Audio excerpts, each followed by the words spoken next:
Welcome back, America. I'm Hugh Hewitt. I'm so pleased to welcome to the program this morning Shyam Sankar. He is the Chief Technology Officer of Palantir. Good morning, Shyam. Welcome to the program. Thank you for getting up early, for talking to me. Where are you today? I happen to be in D.C., so no problem at all. Thank you so much, Hugh, for having me. I'm honored to be here. Well, I have been pitching the Defense Reformation, which people can find at the number 18, theses's.com, and I read a lot of it in the first hour of the program, so I want to cut right to the chase. We talked about the Last Supper. We talked about Cost Plus. I want you to explain for the Steelers fans and me, because I'm just as slow as a Steelers fan when we get to this line. The Great Schism has created a religion in government that is unaware or dismissive of power law outcomes from power law talent. In Silicon Valley, we call them 10x or 100x engineers, meaning they are 10x or 100x as valuable and productive as normal engineers. What is the Great Schism? Why doesn't D.C. want those people? Well, if we go back to the industrial base that won World War II and won the Cold War, we would realize it looks very different than our defense industrial base today. When the Berlin Wall was just falling, only 6% of our spend on major weapon systems went to defense specialists, went to defense primes. The vast majority of the spend went to what I call as dual purpose companies. We forget that Chrysler built cars and missiles. Ford built satellites until 1990. General Mills, the cereal company, built torpedoes. We had a very different structure of the US economy. And what that really meant is that everything they were learning commercially, all of that R&D was subsidizing the lethality of our US service members. Every car, camera, and cereal box that Americans bought actually enhanced our national security. Today, we've gone from 6% spent on defense specialists to 86%. And so we have really invested in and doubled down on a defense industrial base that lives on the Galapagos Islands. They're very far away from all the commercial innovation that's happening. And that commercial innovation, by the way, is what powers U.S. prosperity. Just look at what the U.S. commercial sector has delivered for the country here. And I think we need to get back to a place where we can leverage that and the talent that we have in that base to enhance our national security. Now, Shyam, how do we disambiguate a situation that pathway evolution has taken to the 6 big primes? How do we get out of that in a hurry? My friend, Dr. Jerry Hendricks, I'm sure you've read some of his stuff. We've just got to get back to the pre-1989 competition in the private sector, variety of we just got to do it. How do we do that? That's the most important question. And I think when people look at the Last Supper, the kind of conventional analysis suggests, what we really lost was competition in the industrial base. Undoubtedly, that consolidation led to less competition. But I think the high order bit, the real consequence, is that consolidation bred conformity. It pushed out the innovative founders. It pushed out the crazy engineers. And, this is a country that understands the importance of founders. We call them the founding fathers for a reason. You don't get SpaceX without Elon. You don't get the U-2 without Kelly Johnson. You don't get the Apollo program without Gene Kranz. And we have somehow washed over all of these efforts as if they're just faceless institutional efforts. And the dichotomy of public versus private is not the right dichotomy. It's really founder mode versus manager mode. And so I think you can solve this problem very quickly because $100 billion of private capital has been invested to build companies in the national interest.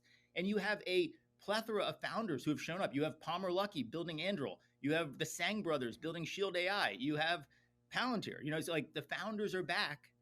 We just need to organize around this problem now. Now, Shyam, there are 5 dominant elite cultures in the United States. One of them is irrelevant to this. That's the religious faith culture, and it really doesn't have much to do with the other 4.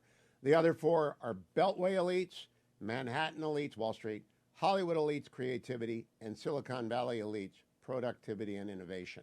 When Donald Trump won the first time, he turned to Wall Street elites. And they got some done, but they also got hijacked and cut off by Beltway elites. Do you think the Silicon Valley elites are better or worse prepared to fend off the Beltway elites' inevitable attack upon their arrival? I mean, time will tell, but I'm quite optimistic because, to really execute a vision for the future, you need a definite and optimistic view of the future, that things can be better. You need a group of people that aren't preoccupied with self-loathing and believing that the country's not a great place, and that aren't kind of cynical about it, that have fundamentally a positive sum mindset. One of the secrets of Silicon Valley that I think even most Americans don't recognize, we kind of feel like we have this elite tech culture. Where did it come from? Maybe we imported it from Israel or India. No, we imported it to Silicon Valley for sure, but we imported it from Iowa. It is a culture deeply rooted in Midwestern sensibilities, a willingness to play positive sum games. And it came to the Valley from Bob Noyce, a great Iowan who was the co-founder of Intel, the co-inventor of the transistor. He coined the term open door policy. And that whole culture of innovation we have is actually descended from Noyce. And I think it's very powerful. It's why America has the best tech culture in the world by a yawning margin. So when we go through the 18 theses, and I already read them to the whole audience, they know what it is. Cost plus contracting makes the nation dumber, slower, and poorer. That's number 2. And I read all 18 of them. National security as economic prosperity is the easiest one to understand. How soon, if Donald Trump looked at this and said, do that, how soon could it be done at DOD? The place you start is that you increase the amount of competition inside the department. When Admiral Rayborn was building the submarine-launched ballistic missile, he actually had 4 competing programs running simultaneously. When we were building ICBMs, we didn't actually give the Air Force a monopoly. They had to compete and win with Minuteman. Every service threw their hat in the ring and they're trying to do it. This explains why space is such an innovative area right now, because it is, frankly, a food fight between NGA, NRO, Space Force, Spacecom, and that is actually productive. We need to get away from this sort of unitary effort, communist aesthetic that we should have one singular effort. This avoids duplication. We have to embrace the reality, the very American reality, that innovation is messy and chaotic, and lean into that rather than circumscribing the whole process in so many rules that you make sure in an effort to make sure nothing goes wrong, you also have all the rules that make sure nothing can go right. So the most obvious example of this is drone technology, which is being developed not just by a dozen different big companies in the United States, but by hundreds of companies worldwide. And as a result, we've got stuff flying around in New Jersey that we have no idea what it is. By the way, what do you think of that story? I think it's terrifying. I think it shows, I have an expression inside of Palantir, the orcs in the Lord of the Rings sense, they spawn in the seams between teams. And I think a large part of this effort is, it's not a tech problem, really. It's really, we have a division of responsibility between FAA, DOD, and Homeland Security. And we need to reorganize ourselves around the problem, not be so victim to these arbitrary boundaries that we put up there. And I think this is, again, manager mode versus founder mode. When you say terrifying, what could it be? I want to pick up on this. It'll be the headline, obviously, so be careful what you say. But when you say terrifying, why? Because it shows a lack of domain awareness. It's one, we should be able to know everything that's happening on the homeland airspace, and we should be able to defend against it. Whether you shoot it down or not is a different decision. But we need absolute control, and we need to be able to know with precision where this is coming from and what our options to deal with it are. Play this forward where you go from overflight surveillance of bases to the protection of the homeland, the stadiums that we have. How are you going to protect the people from these assets if you can't protect the bases? Well said. Now I want to go to another part of the theses. Again, 18theses.com is where you go to read this yourself. The problem with Goldwater Nichols is it didn't go far enough. You can't have a joint department if services have monopolies on their Title X equipping responsibility. That's profound. It's interesting. It was foreshadowed. I sat down with a Marine Corps field officer who had just come back from Israel, where he was studying the Gaza war, and said they're so far ahead of us in how they do things and how quickly they learn. The key question, we were very far behind the Japanese and the Germans when World War II broke out. We caught up in a hurry. Do you think we can catch up in a hurry? I would never bet against American innovation. At the end of the day, and I mean this in the most positive way, we're crazy. When push comes to shove, we will throw all the rules out and organize around the problem. The question is, how do we do that left of bang here?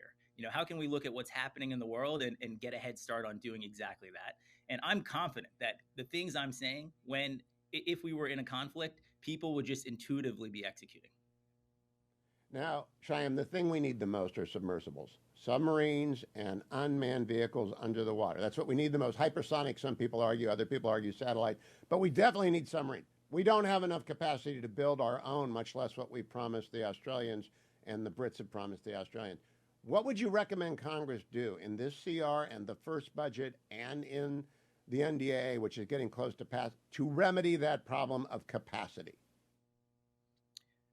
I have a bold vision here. I mean, there's no, I think there are no half measures that are really going to work. It starts with understanding that there's never been a military sea power that was not also a dominant commercial shipping power.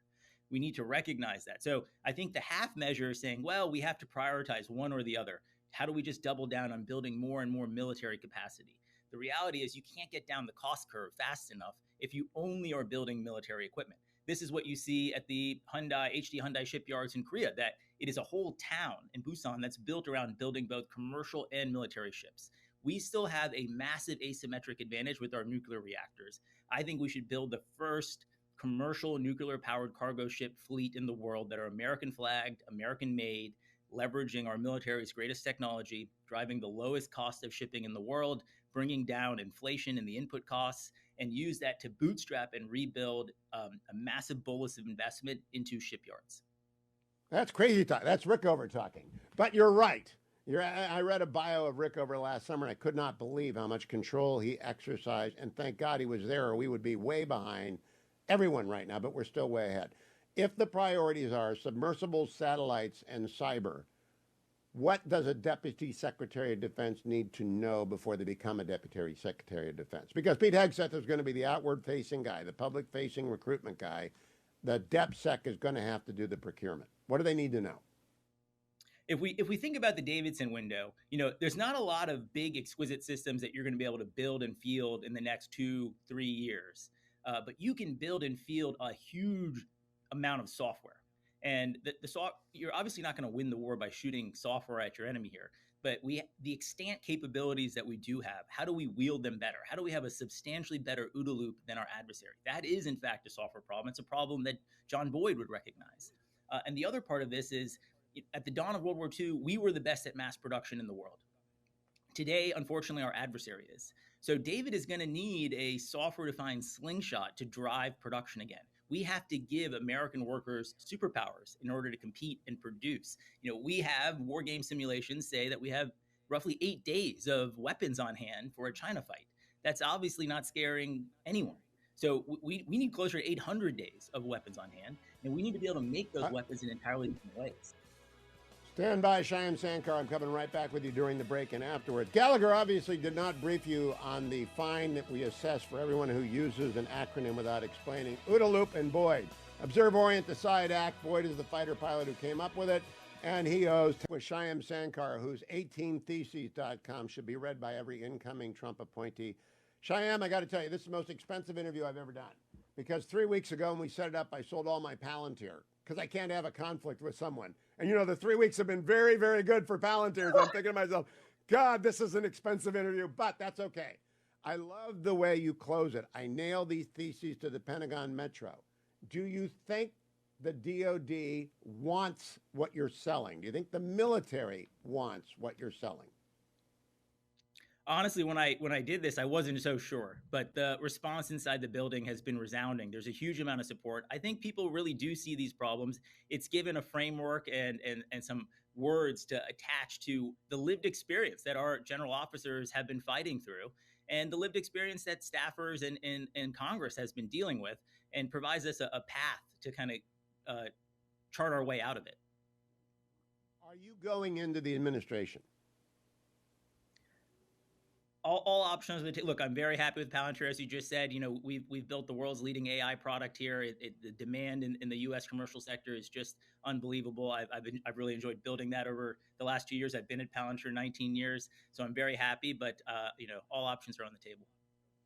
So tell me, I hope the president-elect is listening and that he brings you in and he does the SecDef thing, but we don't know, and I have no way of knowing. Talk to me a little bit about whether or not they're bringing too many people from Silicon Valley in, because you put Elon, Vivek, you, and a bunch of these other people in a room. Are you guys ever going to agree on anything? And gals, are you ever going to agree on anything? Well, like my view of this is we probably won't agree on everything, but I think we'll agree on enough to chart the path forward here. And you need a lot of destructive, creative energy to get off the kind of sclerotic mess that we've gotten into. I think we've gotten into a very low energy, high entropy state where, things don't work, but we're trying to minimize interpersonal conflict. But we actually probably need more interpersonal. You think about Rickover, you brought him up. He was a notoriously difficult person, but where would we be without him?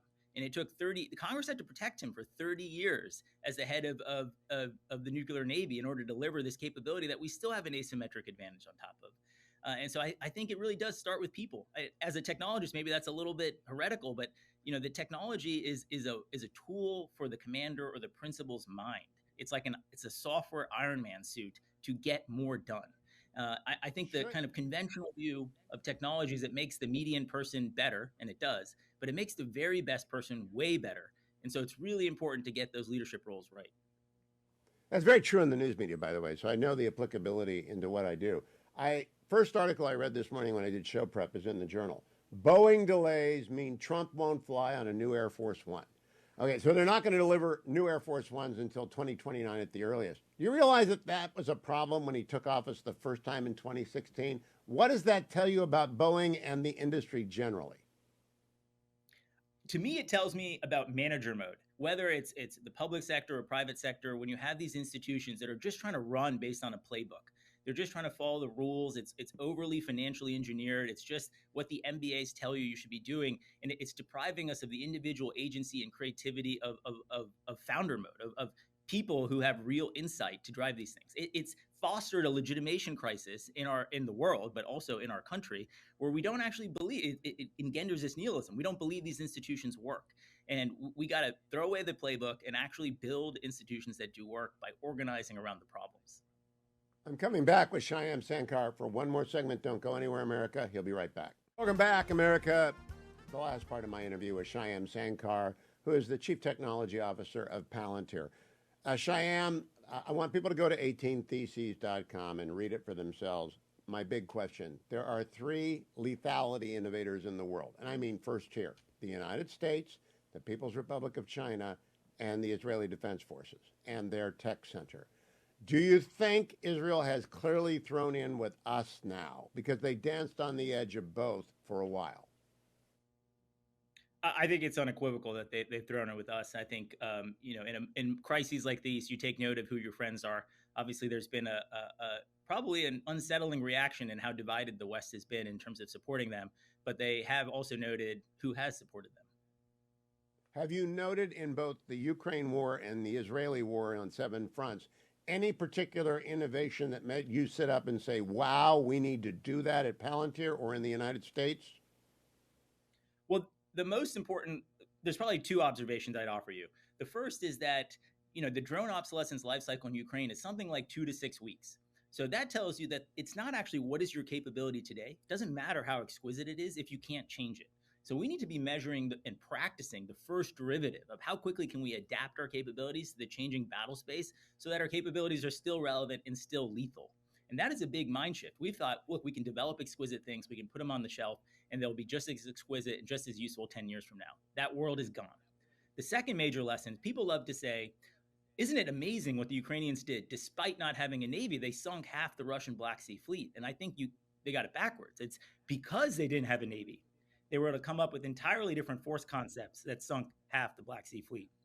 And this is another strong push for more competition. Last specific question. The Congress is going to do a CR, and then they're going to do a budget resolution. Should they leave a large pile of money in one or the other to the DoD to distribute among the private sector to innovate as the 51 old primes used to do in a competitive, in other words, a sovereign wealth fund for defense industry? Should they do something like that? I like the direction. I would say let the combatant commanders decide how to spend that money. That allows us to approximate market forces. I like to quip. Everyone has given up on communism, including Russia and the Chinese, except for Cuba and the DoD. We need to get away from central planning, the FIDIP, the 5-year plan, and we need to enable our combatant commanders to express market signal and demand and allow industry to respond to that. Who do you read, Shyam? I mean, where do you get your ideas from on defense and on warfighting? There are historians like Andrew Roberts. There are technologists like Jerry Hendrick. What do you read? I try to integrate it all. I mean, obviously, there's a great tradition of the Valley. We're all students of Peter Thiel.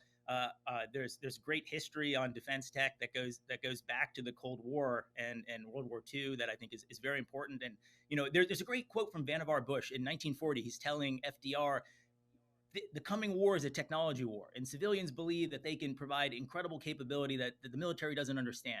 I read that quote out of context, and I thought it was a quote in the present moment. You know, in some sense, there's nothing new under the sun. And it is our success, the fact that we have been a superpower, that we've had no competition for 30 years since the end of the Cold War, that allowed us to forget these lessons. Do you believe the combatant commanders have got the skill sets necessary to spend the money? I absolutely do. I have seen the amount of innovation that is coming out of the theaters and the combatant commanders. You know, we already doctrinally believe the commander is the most important person on the battle space, and we need to really organize around that principle. Look, if we lived in a world where all that mattered was the major platforms that took 30 years to build, the services need to build that. But if we're living in a world where the capabilities are moving every year to 3 years, you got to push more of the discretion and more of the speed towards the combatant commanders. Shyam, thank you for joining me. I hope if you come into the administration, you'll keep coming back because people have to preach innovation